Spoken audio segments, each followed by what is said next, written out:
ರಾಧಮ್ಮ ಅವರು ಮನೆಯಲ್ಲಿ ವಿಚಿತ್ರವಾಗಿ ಆಡ್ತಿದ್ದಾರೆ ಅಂತ ಸಮರ್ಥಿಗೆ ಹೇಳ. ಬೇಡ ಬೇಡ, ಇವನು ಮೊದಲೇ ಮುಂಗೋಪಿ. ರಾಧವ್ರಿಗೆ ಹೋಗಿ ಯಾಕೆ ಹೀಗೆ ಆಡ್ತಿದ್ದೀರಾ ಅಂತ ಬೈಬೋದು. ಅಮ್ಮ ಹೇಳ್ದ ಹಾಗೆ ಅವ್ರು ಸಂಪೂರ್ಣವಾಗಿ ಹುಷಾರಾಗಲಿ, ಆಮೇಲೆ ಇವನ್ಗೆ ಹೇಳೋಣ. ಅಣ್ಣ ಏನಾಯ್ತು ಹೇಳಿ. ಸಮರ್ಥ, ಅದು ನಾವು ಇಷ್ಟೆಲ್ಲ ಪ್ಲ್ಯಾನ್ ಮಾಡ್ತಿದ್ದೀವಲ್ಲ, ಆ ಶರ್ಮಿಳಾ ನಮ್ಮ ಕೈಗೆ ಸಿಗ್ತಾಳ ಅಥವಾ ನಮ್ಮ ಪ್ರಯತ್ನ ಎಲ್ಲ ವೇಸ್ಟ್ ಆಗತ್ತಾ ಅಂತ ಯೋಚನೆ ಮಾಡ್ತಿದ್ದೆ. ನಮ್ಮ ಪ್ರಯತ್ನ ನಾವು ಮಾಡೋಣ. ಆ ಶರ್ಮಿಳಾ ಬಗ್ಗೆ ನಮ್ಗೆ ಇವತ್ತು ಕ್ಲೂ ಸಿಗಬೇಕು ಅಂತಿದ್ರೆ ಅದು ಸಿಕ್ಕೇ ಸಿಗುತ್ತೆ. ಅಭಿ ಹೇಳ್ತಿರೋದು ಸರಿಯಾಗೇ ಇದೆ. ನಾವಿನ್ನು ಜಾಸ್ತಿ ಟೈಮ್ ವೇಸ್ಟ್ ಮಾಡಬಾರ್ದು. ನಾನು ಏರಿಯಾಗಳಿಗೆಲ್ಲ ಹೋಗಿ ಹುಡುಕ್ತೀನಿ. ನಾನು ಸಂಜೆ ಸಿಗೋಣ. ಸರಿ ಸಮರ್ಥ, ನೀನು ಹೊರಡು, ನಾವು ಹೊರಡ್ತೀವಿ.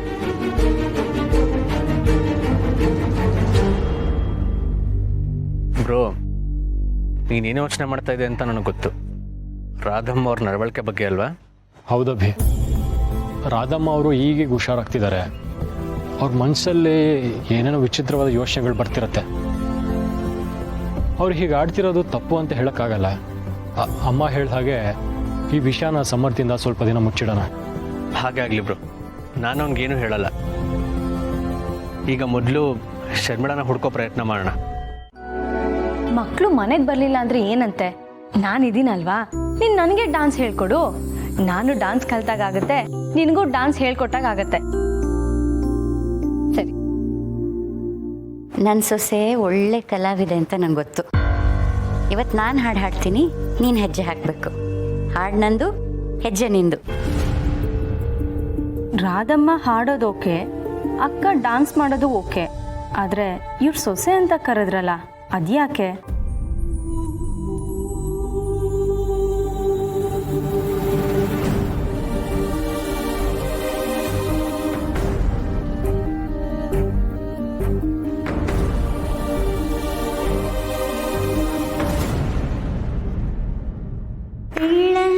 ಗೋವಿಯ ಚೆಲ್ವ ಕೃಷ್ಣನ ಎಲ್ಲಿ ನೋಡಿದಿರಿ, ರಂಗನ ಎಲ್ಲಿ ನೋಡಿದಿರಿ, ಎಲ್ಲಿ ನೋಡಿದರಲ್ಲಿ ತಾನಿಲ್ಲದಿಲ್ಲವೆಂದು ಬಲ್ಲ ಜಾಣರು. ಗೋವಿಯ ಚೆಲ್ವ ಕೃಷ್ಣನ ಎಲ್ಲಿ ನೋಡಿದಿರಿ, ಗೋವಿಯ ಚೆಲ್ವ ಕೃಷ್ಣನ ಎಲ್ಲಿ ನೋಡಿದಿರಿ, ನಂದಗೋಪನ ಮಂದಿರಂಗಳ ಸಂದುಗೊಂದಿನಲಿ,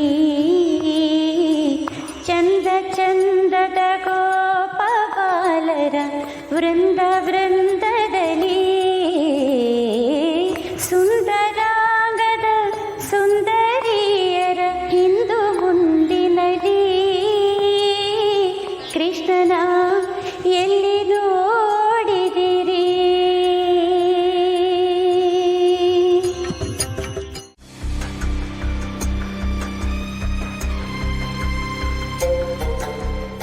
ಏನು ಬ್ರೋ, ಏನೋ ಒಬ್ಬನೇ ಪ್ಲ್ಯಾನ್ ಮಾಡ್ತಾರ ಥರ ಇದೆಯಾ?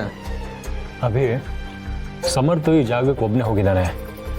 ನಾನು ಅವನ ಜೊತೆ ಹೋಗ್ಬೇಕಿತ್ತೇನೋ ಅಂತ ಯೋಚನೆ ಮಾಡ್ತಿದ್ದೆ. ಬ್ರೋ, ಸಮರ್ಥ ಜಾಗಕ್ಕೆ ಒಬ್ಬನೇ ಹೋಗೋದು ಸೇಫ್ ಅಲ್ಲ. ನಾವು ಈಗಲೇ ಅಲ್ಲಿಗೆ ಹೋಗೋಣ. ಅಷ್ಟೊಂದು ಭಯ ಪಡೋ ಅವಶ್ಯಕತೆ ಇಲ್ಲ. ಅವನಿಗೆ ಪೊಲೀಸ್ ಪ್ರೊಟೆಕ್ಷನ್ ಇದೆ. ನಾಳೆ ನಾವು ಅಲ್ಲಿಗೆ ಹೋಗೋಣ. ನೀವಿಬ್ರೇನು ಸೀರಿಯಸ್ ಆಗಿ ಮಾತಾಡ್ತಿದ್ರಿ ಅನ್ಸುತ್ತೆ. ನಾನು ಬಂದಿದ್ದು ಡಿಸ್ಟರ್ಬ್ ಆಯ್ತಾ? ಹಾಗೇನಿಲ್ಲ ದೀಪಿಕಾ, ಹೇಳು ಏನು ವಿಷಯ? ಇವತ್ತು ರಾಧಾ ಅವ್ರನ್ನ ನೋಡೋಕ್ಕೆ ಡಾಕ್ಟರ್ ಬಂದಿದ್ರು. ಡಾಕ್ಟರ್ ಅವ್ರಿಗೆ ಕೆಲವು ಟೆಸ್ಟ್ಗಳನ್ನ ಮಾಡಿ ರಾಧಾ ಅವ್ರಿಗೆ ಅವ್ರ ಬಗ್ಗೆ, ಅವ್ರ ಫ್ಯಾಮಿಲಿ ಬಗ್ಗೆ ಕೇಳಿದ್ರು. ರಾಧಮ್ಮ ಅವ್ರಿಗೆ ಅವ್ರ ಫ್ಯಾಮಿಲಿ ಬಗ್ಗೆ ಏನಾದರೂ ನೆನಪಾಯ್ತಾ? ಯಾರ ಹೆಸರಾದರೂ ಹೇಳಿದ್ರಾ? ಡಾಕ್ಟರ್ ರಾಧಾ ಅವ್ರಿಗೆ ಅವ್ರ ಫ್ಯಾಮಿಲಿ ಬಗ್ಗೆ ಕೇಳಿದಾಗ ಅವರು ಗಂಡ, ಮಕ್ಕಳು, ಸೊಸೆಂದ್ರು ಎಲ್ಲ ಇದ್ದಾರೆ.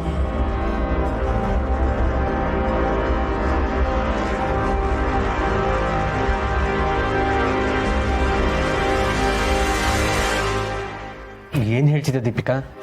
ರಾಧಾ ಅವರು ಹಾಗೆ ಹೇಳಿದ್ರ? ಹೌದು ಅಭಿ, ಇದನ್ನೆಲ್ಲ ಕೇಳಿದಾಗ ನನಗೂ ಇಷ್ಟೇ ಶಾಕ್ ಆಯಿತು. ನಮಗೆ ಇದನ್ನೆಲ್ಲ ಕೇಳಿ ಇಷ್ಟು ಬೇಜಾರಾಗ್ತಿರುವಾಗ ಅಮ್ಮ ಇದನ್ನೆಲ್ಲ ಹೇಗೆ ಸಹಿಸ್ಕೋತಾರೆ? ಆದರೂ ಅಮ್ಮ ಒಂದು ದಿನಾನೂ ಅವ್ರ ನೋವನ್ನು ಹಂಚ್ಕೊಂಡೇ ಇಲ್ಲ. ಅದ್ರ ಬಗ್ಗೆ ಮಾತು ಕೂಡ ಆಡಿಲ್ಲ. ಅಮ್ಮ ಮುಂಚೆಯಿಂದನೂ ಹಾಗೆ ಅಲ್ವೊಬ್ರು. ನಮ್ಮ ಮನಸ್ಸಿಗೆ ಎಷ್ಟೇ ನೋವಾದ್ರೂ ಬೇರೆಯವ್ರು ಖುಷಿಯಾಗಿರಲಿ ಅಂತ ಬಯಸ್ತಾರೆ. ಈಗ ಅಮ್ಮನ ಫಸ್ಟ್ ಪ್ರಿಯಾರಿಟಿ ರಾಧಾ ಅವರು ಹುಷಾರಾಗೋದು. ಸೊ ಅವ್ರು ಹುಷಾರಾಗೋವರೆಗೂ ಅಮ್ಮ ಎಲ್ಲ ನೋವನ್ನು ಸಹಿಸ್ಕೊತಾರೆ. ರಾಧಮ್ಮ ಅವರು ಅಮ್ಮನ ಜೀವನ, ಪಾಪು ಜೀವನ ಉಳಿಸಿದ್ದಾರೆ ಸರಿ. ಅವ್ರನ್ನ ಸಂಪೂರ್ಣವಾಗಿ ಹುಷಾರು ಮಾಡೋದು ನಮ್ಮ ಜವಾಬ್ದಾರಿ ನಿಜ.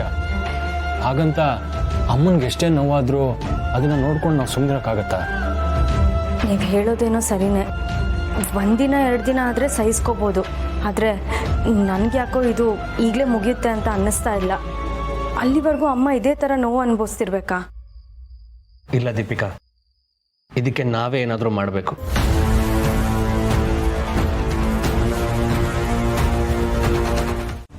ರಾಧಾ, ನೀವಿಲ್ಲಿ? ಹೀಗೆ ನೀರು ತಗೊಳ್ಳೋಣ ಅಂತ ಹೋಗ್ತಿದ್ದೆ, ನೀವು ಮಾತಾಡೋದು ಕೇಳಿಸ್ತು, ಅದಕ್ಕೆ ಬಂದೆ. ಲೇಟ್ ಆಯ್ತಲ್ವಾ ತುಳಸಿಯವರೇ, ನೀವು ಹೋಗಿ ಮಲಕ್ಕೊಳ್ಳಿ. ಮಾಧವ್ ಅವರೇ, ನೀರು ತಗೊಂಡು ಬರ್ತೀನಿ, ಮಲ್ಕೊಳ್ಳೋಣ.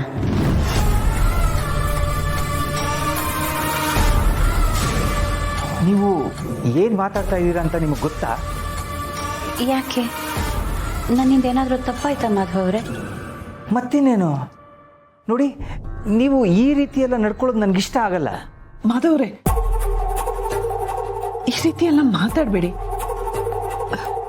ರಾಧಾ ಅವರೇ, ನೀವು ಬೇಜಾರು ಮಾಡ್ಕೋಬೇಡಿ. ನೀವು ಇಷ್ಟೊತ್ತಾದರೂ ಮಾತ್ರೆ ತಗೊಂಡಿಲ್ಲ ಅಲ್ವಾ, ಅದಕ್ಕೆ ಮಾಧವ್ ಅವ್ರಿಗೆ ಕೋಪ ಬಂದಿದೆ.